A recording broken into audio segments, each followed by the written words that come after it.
राम राम।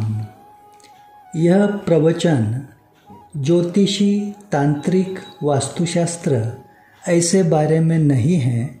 यह ध्यान में रखते हुए सुनिए। आप किसी भी देवी देवता की पूजा भक्ति करते हैं या नहीं करते हैं, यह बात जरा बाजू में रखिए। आप भगवान को मानते हैं या नहीं मानते हैं, यह भी छोड़िए। आपका जन्म हुआ है, यह बात तो मानेंगे, जानते हैं। आपके जन्म से पूर्व आप कहाँ थे? आसान सा जवाब है, आप अपनी माँ की कोख में, उसके गर्भ में थे। वहाँ पर आपको बड़ी ही घुटन और गर्मी सहनी पड़ रही थी।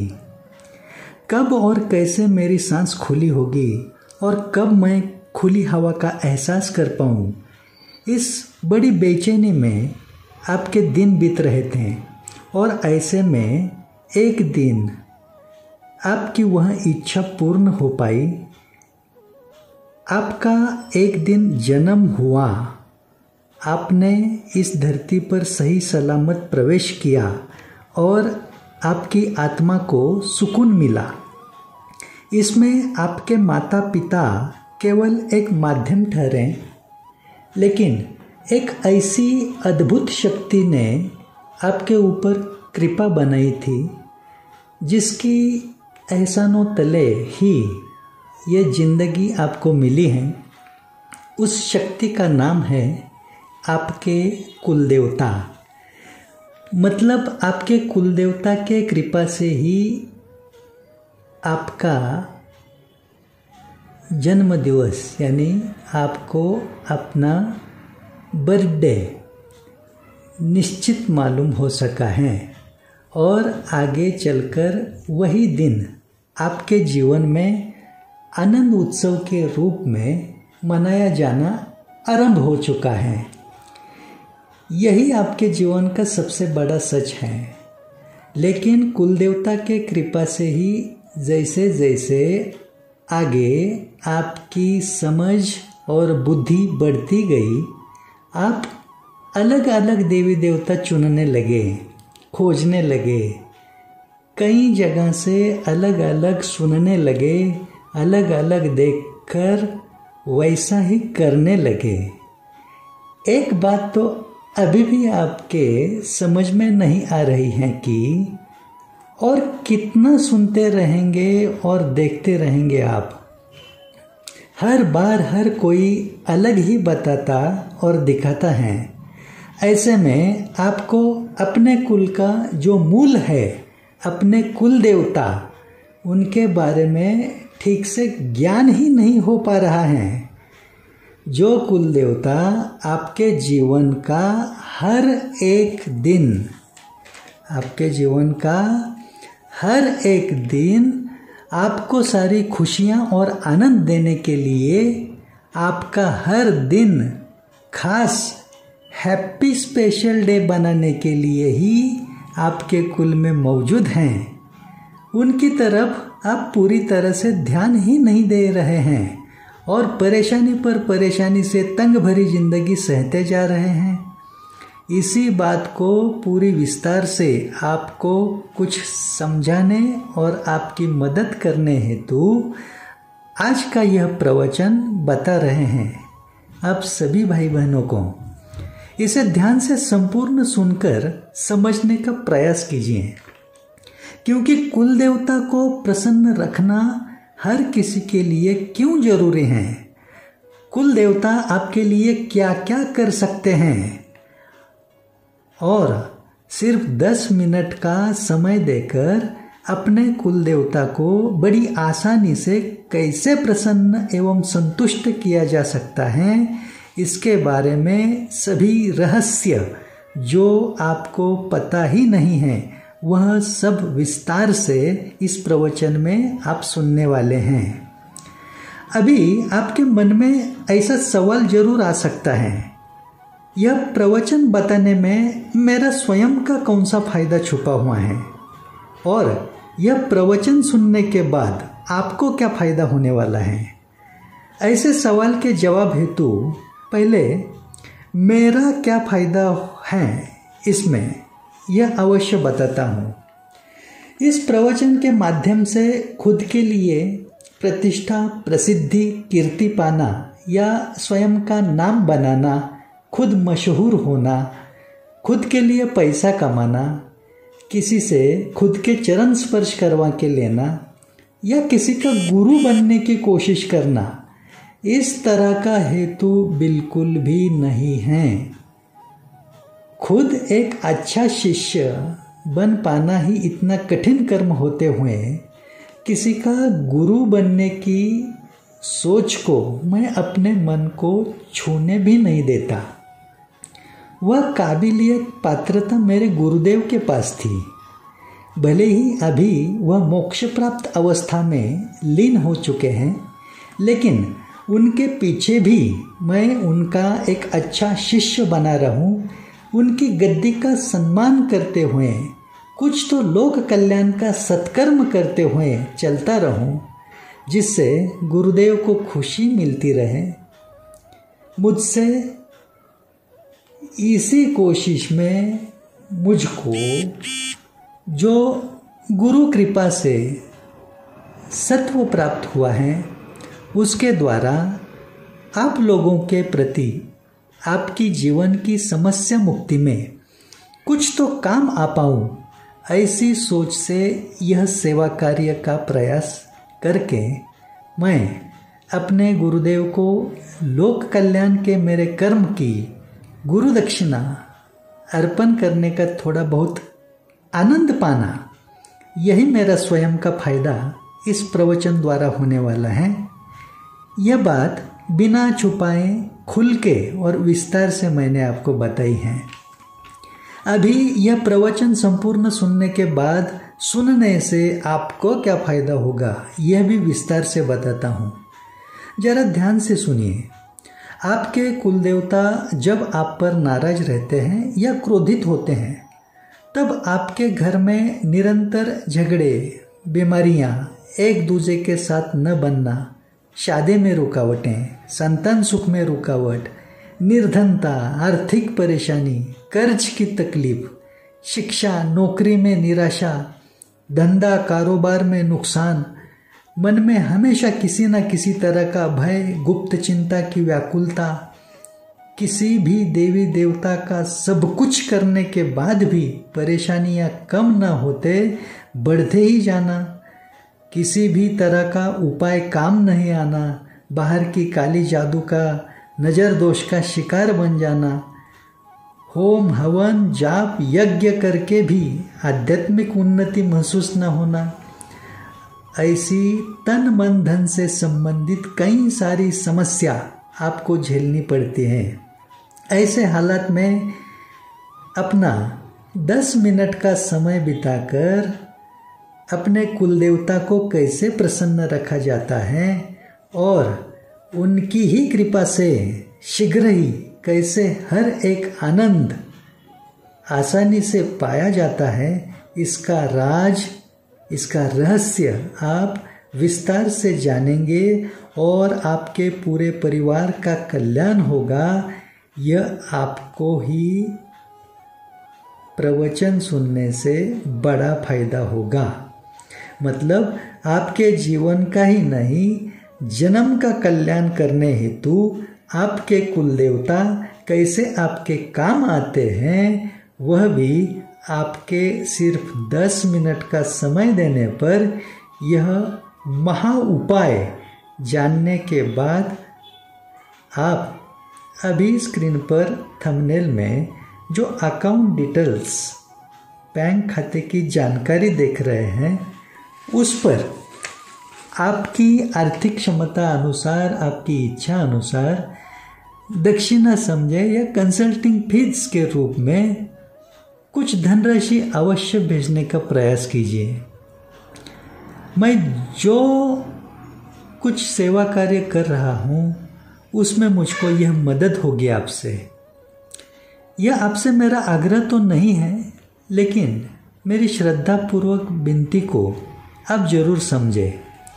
आपके जीवन की किसी समस्या के बारे में यदि कभी मार्गदर्शन हेतु आपको मेरी भी मदद की ज़रूरत हो तो मैं भी अवश्य प्रयास करूँगा।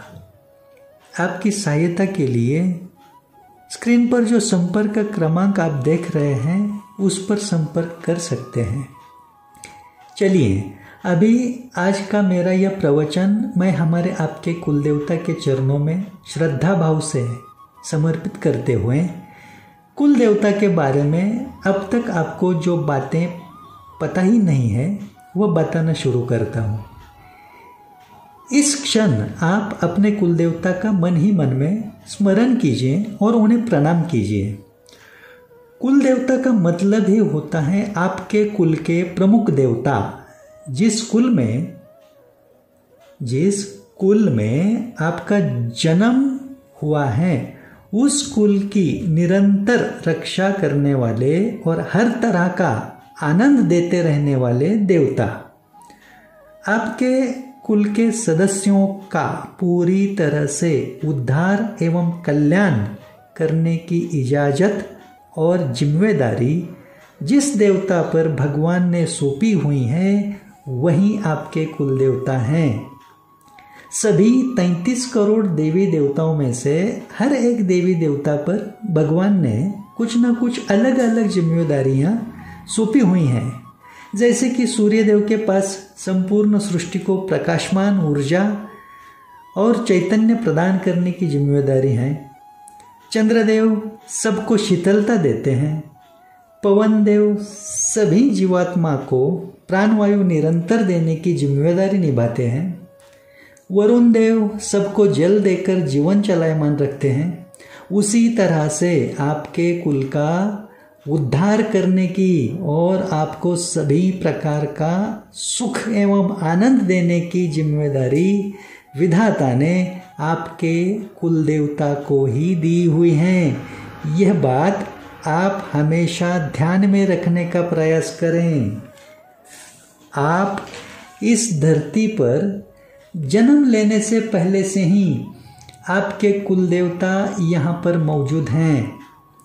मतलब आपके जन्म के पूर्व से ही आपका अपने कुल देवता के साथ रिश्ता जुड़ा हुआ है।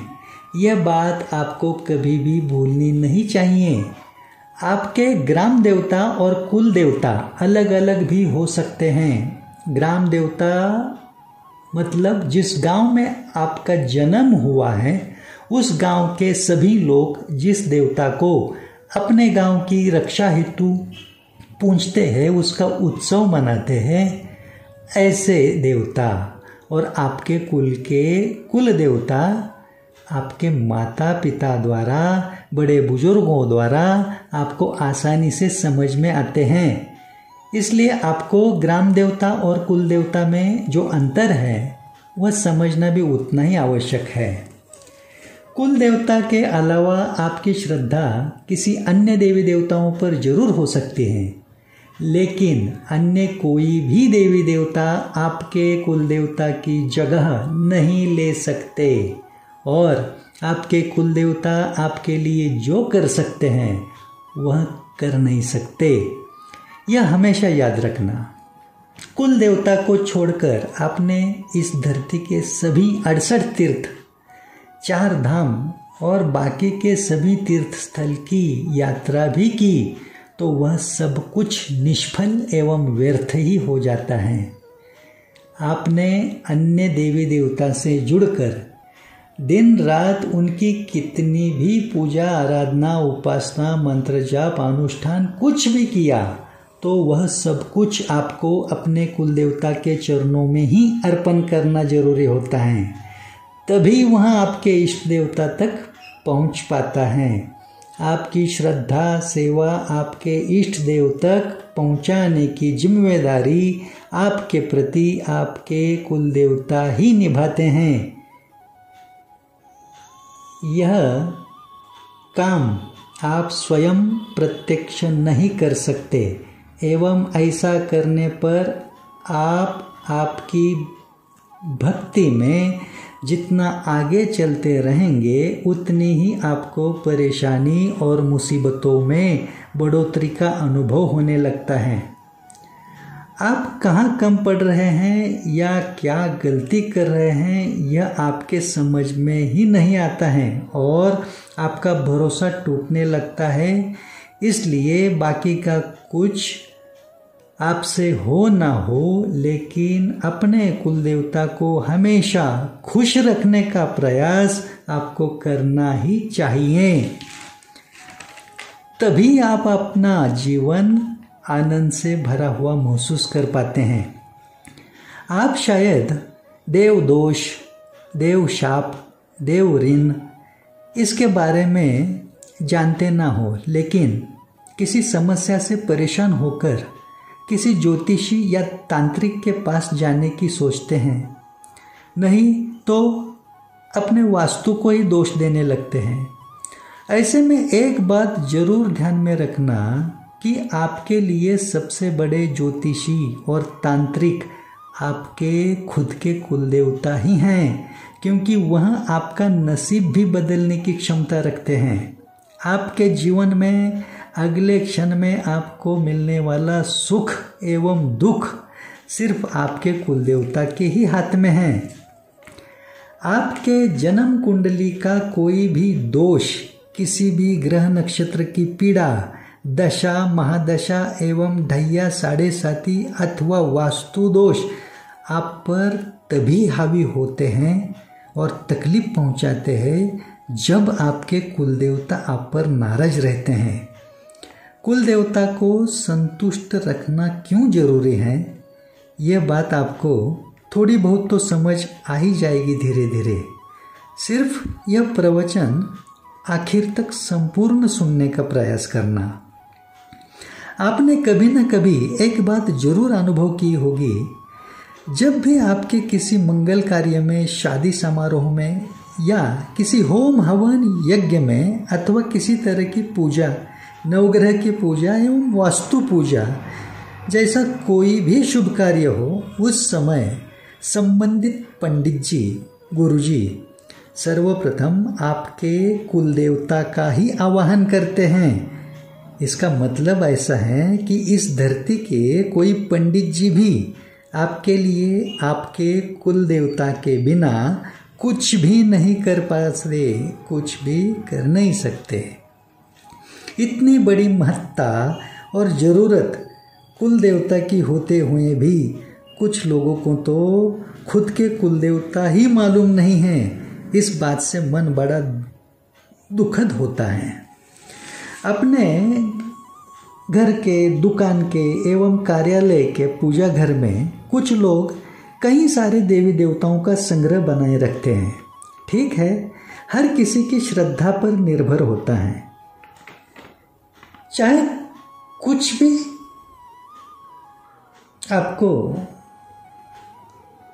आश्रय सिर्फ एक ही स्थान का जरूरी है।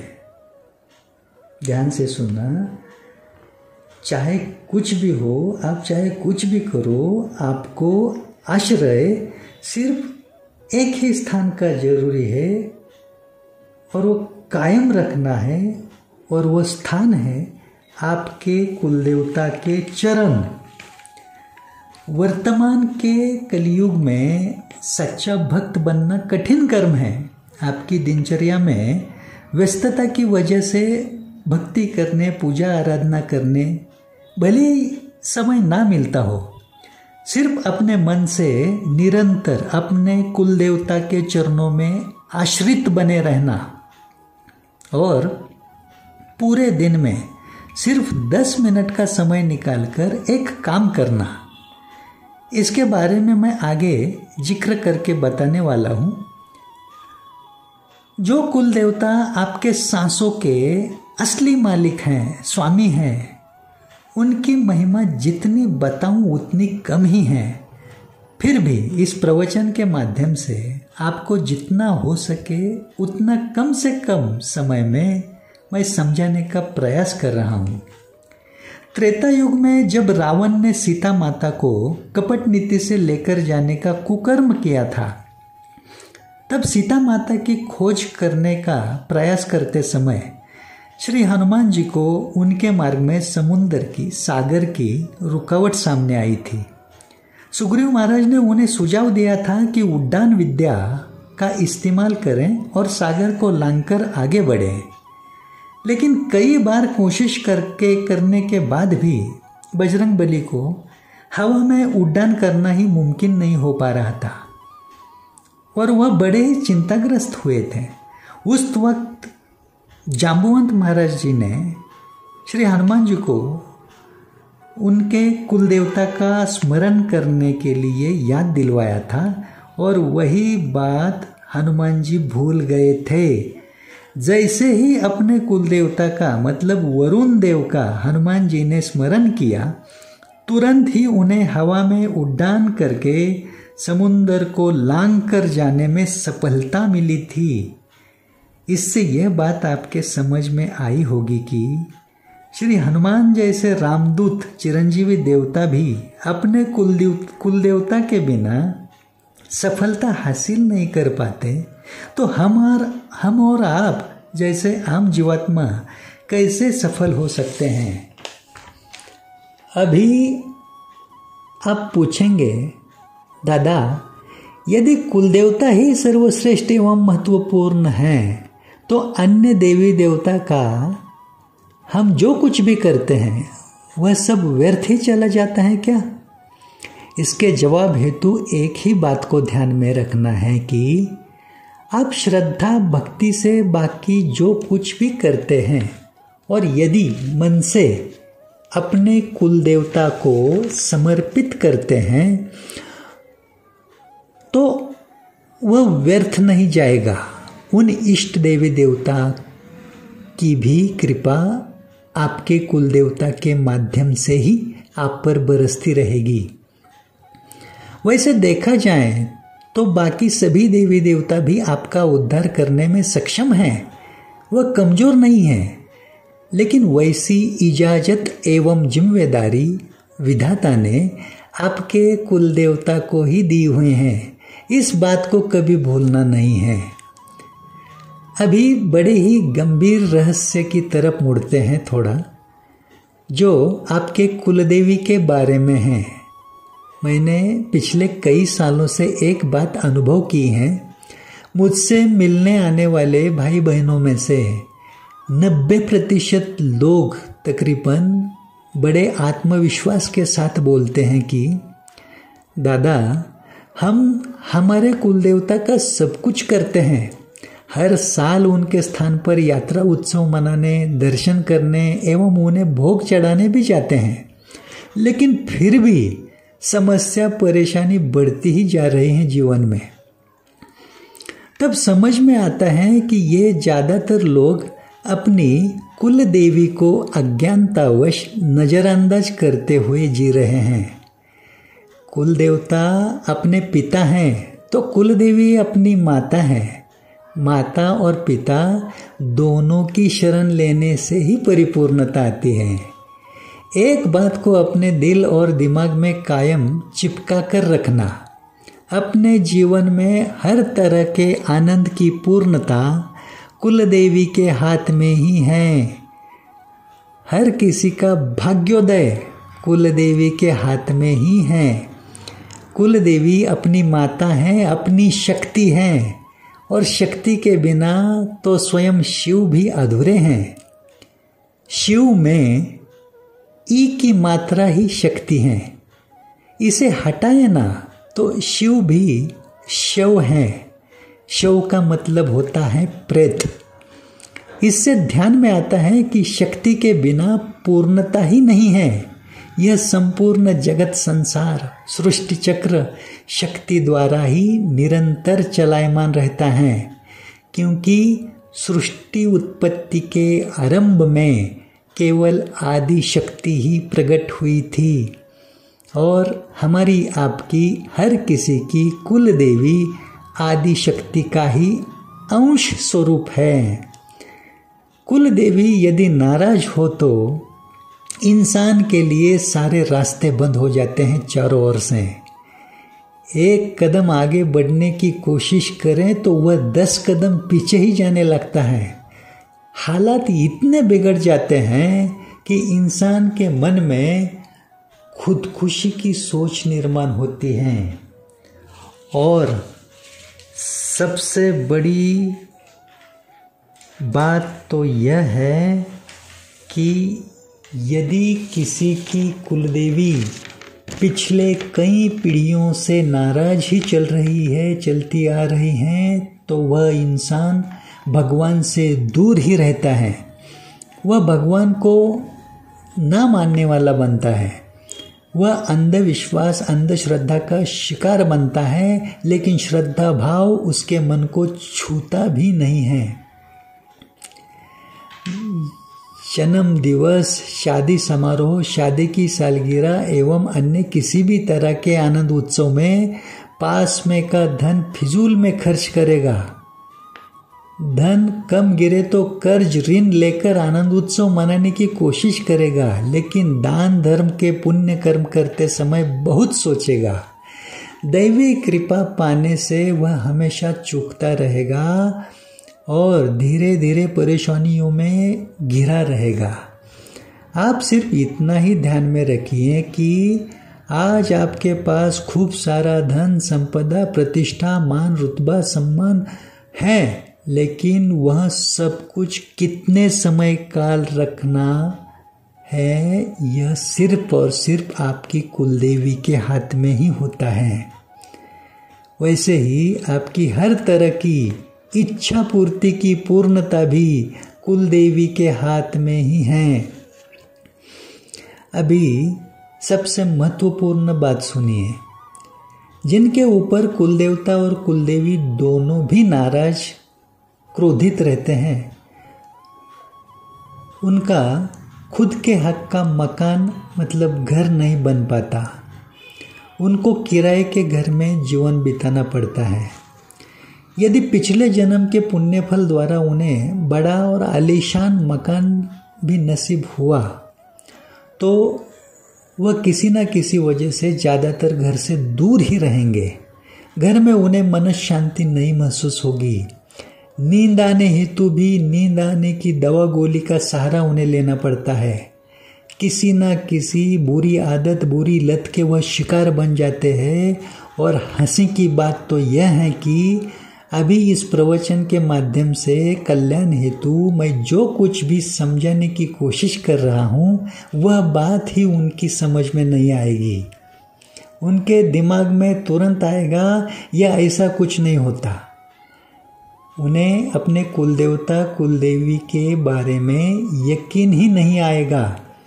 लेकिन इस कलयुग के जीवन का सबसे बड़ा सच यह है कि जिनके ऊपर कुलदेवता और कुलदेवी दोनों भी बड़े खुश एवं प्रसन्न रहते हैं, वह लोग अपनी कल्पना से ज़्यादा हर तरह के आनंद में झूमते हुए जीवन की मिठास अनुभव करते हैं, और वो भी निरंतर। और उन्हें देखने वाले सोचते रहते हैं कि ये लोग तो भगवान का कुछ करते भी नहीं है, फिर भी इनके पास सब कुछ खुशहाली भरा ही नजर आता है। यह इतना सारा आपकी समझ में भी नहीं आया तो चलेगा। सिर्फ इतना समझ के चलिए कि आपके कुलदेवता कुलदेवी ही चमत्कार के स्वामी हैं। इसलिए आपको जैसा आपका मोबाइल सबसे ज़रूरी चीज़ है ना, उससे भी कई गुना ज़्यादा आपके लिए कुलदेवता और कुलदेवी ही हैं। यह इस जीवन का अंतिम सत्य है और यह आपको सदैव स्मरण में रखना ही होगा। और अपने कुलदेवता कुलदेवी को केवल पूरे साल में उनके यात्रा उत्सव के दिन ही नहीं, बल्कि हर रोज प्रसन्न एवं संतुष्ट करने का प्रयास करना ही पड़ेगा। आपकी इसी ज़रूरत को पूरा करने हेतु मैं गुरु कृपा से जो सेवा कार्य निरंतर चालू रखने की कोशिश में हूँ, उसमें आप भी अवश्य मेरा साथ दीजिए। इस प्रवचन का वीडियो ज़्यादा से ज़्यादा लोगों में शेयर करते रहिए, यह विनती है आपसे। जब तक आप पर आपके कुलदेवता कुलदेवी की कृपा बनी रहेगी, तब तक आपको किसी भी तरह की बाहर की तंत्र बाधा, काली जादू, भूत प्रेत छू भी नहीं सकते। परेशानी तो बहुत दूर की बात हो गई। मैं शाहजी डेंगड़े नाम का शख्स आपके जान पहचान का ना होते हुए भी आपके कल्याण की सद्भावना से जो सेवा कार्य कर रहा हूँ, इसमें भी मेरे कुलदेवता श्री रघुजी बुआ और मेरी कुलदेवी श्री लक्ष्मी आई की ही प्रसन्नता पूर्वक कृपा बनी हुई है। यह मेरा खुद का अनुभव है, क्योंकि मुझको गुरु कृपा से, गुरु ज्ञान द्वारा जो सबसे बड़े राज की रहस्यपूर्ण बात पता चली, वह यह है कि कुल देवता को आसानी से वश में रखने हेतु एवं सदैव प्रसन्न रखने हेतु राम नाम ही एकमात्र उपाय है। इसका कारण यह है, इस सृष्टि की उत्पत्ति के आरंभ पूर्व जब आदि शक्ति प्रकट हुई, तब उसके ललाट पर यानी उसके माथे पर राम नाम लिखा हुआ सबसे पहले आदि गणेश जी ने पढ़ा था। वह आदि शक्ति जिसके अंश से ही हमारी आपकी सभी की कुल देवी उत्पन्न हुई हैं, और उसी आदि शक्ति ने ब्रह्मा, विष्णु एवं महेश भगवान को शक्ति देकर परिपूर्ण बनाया। ब्रह्मा जी की शक्ति श्री महासरस्वती, विष्णु भगवान की शक्ति श्री महालक्ष्मी और महेश भगवान यानी महादेव की शक्ति श्री महाकाली। इसका सहजता से मतलब समझ आता है कि हमारे आपके सभी के पुरुष प्रधान कुल देवता ब्रह्मा, विष्णु, महेश के अंश से ही उत्पन्न हुए हैं और राम नाम की शक्ति से ही परिपूर्ण है। इसलिए वह राम नाम से तुरंत ही अपने वश में होते हैं। वैसे ही आदि शक्ति स्वरूपा श्री महासरस्वती, श्री महालक्ष्मी और श्री महाकाली, इन माताओं के अंश से ही हमारी आपकी सभी की कुलदेवी उत्पन्न हुई है। सिर्फ इसमें बड़ी गंभीरता पूर्वक ध्यान में रखने वाली बात एक ही है कि जिस धरती पर अभी हम और आप रहते हैं, उसी धरती पर श्री महासरस्वती, श्री महालक्ष्मी और श्री महाकाली, यह तीनों माता एक साथ सम्मिलित होकर जो महाशक्ति का महासंगम है, वह है महिषासुर मर्दिनी श्री सप्तशृंगी माता। 18 हाथों से परिपूर्ण प्रचंड स्वयंभू शक्ति, जो हम सभी की कुल देवी की जड़ है, मूल है। जिस तरह से किसी पौधे या वृक्ष की जड़ में पानी डालने से हमें फल, फूल, छांव का लाभ मिलता है, ठीक उसी तरह से अपनी कुल देवी की जड़ और मूल में जो श्री सप्तशृंगी देवी हैं, उसके स्मरण से भी अपनी कुलदेवी बड़ी आसानी से प्रसन्न हो जाती हैं। इन सभी रहस्यों को ध्यान में लेते हुए हर एक भाई बहन पर उनके कुलदेवता एवं कुलदेवी की सदैव निरंतर प्रसन्नता बनी रहे और सबका चारों ओर से कल्याण होता रहे, इस मंगलकारी हेतु से कुछ सालों पहले मेरे हाथों से राम नाम की चालीसा, श्री राम नाम चालीसा लिखी गई। वैसे ही श्री सप्तशृंगी देवी की चालीसा, श्री सप्तशृंगी चालीसा लिखी गई और सबको अपने कुलदेवता कुलदेवी को एकदम सहजता से प्रसन्न एवं संतुष्ट रखने हेतु सबकी मदद में मैंने जो श्री रामनाम चालीसा की रचना करके एवं श्री सप्तशृंगी चालीसा की रचना करके सेवा कार्य का आरंभ किया। इस सत्कर्म के स्वरूप में अपने गुरु चरणों में मेरी गुरु दक्षिणा अर्पण करने का मेरा प्रयास करते हुए अभी मैं आप तक पहुंचा हूं। आपके कुलदेवता या कुलदेवी के मुख्य स्थान पर जब भी दर्शन करने जाते हैं ना, तब वहां से सीधे आपके घर ही पहुंचने का प्रयास करना। वहां से कहीं पर भी घूमने फिरने या रिश्तेदार के यहाँ पर ना जाना, क्योंकि वहाँ की कृपा सीधे आपके घर में पहुँचना जरूरी होता है। यह कुलदेवता कुलदेवी के दर्शन के बारे में सबसे बड़ा राज आपको मैं बता रहा हूँ और आपको अनुभव प्रमाणित उपाय नहीं, महा उपाय उपलब्ध करके दे रहा हूँ कि आप पूरे दिन में केवल अपना 10 मिनट का समय निकालें और श्री रामनाम चालीसा के साथ श्री सप्तशृंगी चालीसा अपने कुलदेवता कुलदेवी के सामने अपने घर में रोज पढ़ें। दोनों चालीसा पढ़ने के लिए मात्र 10 मिनट जाएंगे आपके, लेकिन आपके कुलदेवता कुलदेवी आपके सदैव वश में प्रसन्न रहते हुए सदैव आपके साथ रहेंगे। इसका आप खुद अनुभव करेंगे और इसी के बारे में सारी बातें मैंने सीधे और आसान तरीके से विस्तार से समझाने का पूरा प्रयास भी किया है।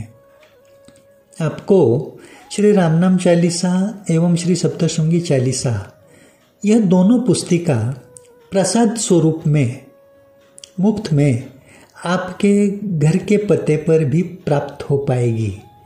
आप सिर्फ आपको स्क्रीन पर अभी जो संपर्क क्रमांक नज़र आ रहे हैं ना, वहाँ पर संपर्क कीजिए। आप अपने जीवन में कुछ खास दिन जैसे आनंद उत्सव के साथ मनाते हैं ना, उसी तरह श्री रामनाम चालीसा एवं श्री सप्तशृंगी चालीसा अपने कुलदेवता कुलदेवी को रोज सुनाकर कुलदेवता डे आनंद से मनाते रहें। फिर देखना आप जो चाहते हैं वह होने लगेगा दैवी कृपा से। मैं सबके कल्याण हेतु ये दोनों चालीसा की पुस्तिका प्रसाद स्वरूप में पिछले कुछ सालों से निरंतर हर घर में मंदिरों में बांटने का सेवा कार्य चालू रखने के प्रयास में हूँ। इसके सबूत देखने हेतु आप YouTube पर हमारे चैनल अवश्य देख सकते हैं। चैनल के नाम है श्री नवनाथ सत्वतीर्थ, इस नाम से एक चैनल है। राम नाम महिमा सेवा मंडल इस नाम का दूसरा YouTube चैनल है और राम नाम महिमा सेवा मंडल इसी नाम से फेसबुक पेज और इंस्टाग्राम पर भी आप देख सकते हैं। भक्ति टीवी 9 इस नाम का तीसरा YouTube चैनल है और शाहजी ढेंगड़े चालीसा रचनाकार ये नाम से नया YouTube चैनल है। इस चैनल पर आप दोनों चालीसा के गीत एवं प्रवचन भी सुनने का लाभ ले सकते हैं। आखिर में आप सभी से श्रद्धापूर्वक नमन करते हुए यही विनती करना चाहता हूँ कि यदि आपके लिए अभी इस प्रवचन के माध्यम से मार्गदर्शन द्वारा मेरी आपको थोड़ी बहुत भी कुछ मदद हुई है ऐसा आपको लगता है तो आप यह सारी ज्ञान की बातें अपने बच्चों को भी जरूर बताएं। ये जरूरी है क्योंकि इससे आपके पीछे आप ना रहते हुए भी आपके बच्चों की जिंदगी सुकून भरी बीतने में बड़ी सहायता मिलेगी उन्हें।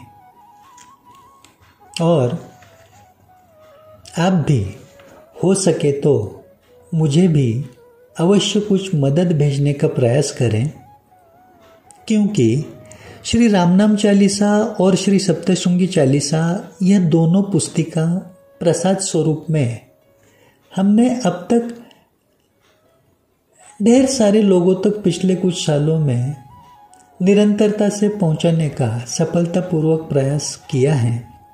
अभी भी निरंतरता बनी हुई है, लेकिन इस सेवा कार्य में पुस्तिका छपवाने में प्रिंटिंग का खर्च, दूर दूर तक पहुंचाने में डाक सेवा यानी पोस्टल सर्विस एवं कुरियर सर्विस का खर्च, अलग अलग मंदिरों में वहाँ के भक्तगणों में दोनों चालीसा की पुस्तिका प्रसाद रूप से बांटने में यात्रा खर्च, ट्रैवलिंग का, ऐसे कई सारे खर्च हेतु भारी मात्रा में निरंतर धनराशि की हमें आर्थिक सहायता की जरूरत पड़ती है। और यह सेवा कार्य कुछ एक दो दिन का नहीं है। 140 करोड़ की लोक संख्या वाले अपने भारत देश में यह सेवा कार्य निरंतर चालू रखा तो भी पूरे जीवन में पूर्ण कर पाना असंभव है। इसलिए प्रयास तो ऐसा ही है कि खुद के पीछे भी यह निरंतर चलता ही रहे। इसके द्वारा अपने हर एक भारतवासियों को परम कल्याण होता रहे। यदि आप अपनी आर्थिक क्षमता अनुसार, अपनी इच्छा अनुसार इस सेवा कार्य के खर्च हेतु कुछ धनराशि भेजकर हमारी मदद कर पाएं तो अवश्य वैसा प्रयास करें। अभी स्क्रीन पर आपको जो बैंक अकाउंट डिटेल्स दिख रहे हैं, उस बैंक खाते पर आप जो कुछ भी रकम अमाउंट भेजेंगे वह आपके कुलदेवता कुलदेवी की प्रसन्नता हेतु अवश्य भेजिए, क्योंकि इस सेवा कार्य का प्रमुख उद्देश्य ही है कि सभी के कुलदेवता कुलदेवी की प्रसन्नता पाकर अपने सभी भाई बहन एक सुकून भरी जिंदगी का अनुभव करते रहें। इसलिए मेरा आज का यह प्रवचन भी हमारे आपके सभी के कुल देवता कुल देवी के चरणों में समर्पित करते हुए आपसे कुछ मदद की उम्मीद रखकर अभी इस प्रवचन को विराम देता हूँ। राम राम, राम राम, राम राम। जय माँ सप्तशृंगी, जय माँ सप्तशृंगी, जय माँ सप्तशृंगी।